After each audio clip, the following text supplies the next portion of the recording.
هذا الجواز حقي. فين يودي؟ طيب ورحمة الله وبركاته. اليوم عندي لكم موقع حلو ورهيب جدا. اسمه باسبورت اندكس. هذا موقع يحدد لك ايش نوع الجواز الذي تبحث عنه، او ايش معك من جواز، ولا فين يودي، وايش الميزات اللي فيه بهذا الجواز. هل تقدر تروح بتأشيرة مباشرة، يعني مباشر تروح للدولة، او يحتاج لك تأشيرة من المطار، او ممنوع تروح هناك. حتى لو عملت غلط الاسم، هو جوجل هذا ذكي، يقول لك هل تقصد هذا الكلام. طيب هنا يقول لك حدد الجواز الذي تحدده. شوف الآن معك هنا الجواز اليمني، اضغط على الجواز اليمني وشوف ما شاء الله تبارك الله.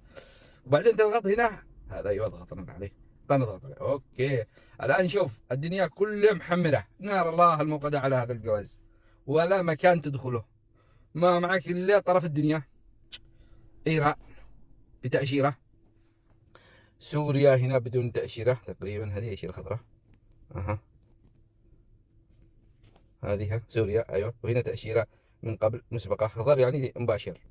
معك هنا السودان مباشر، تمام، حتى مصر.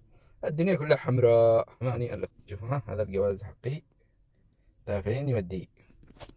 طيب عاد لو كانوا يعملوا تواريخ، نشوف قبل 20 سنة فين كنا نروح.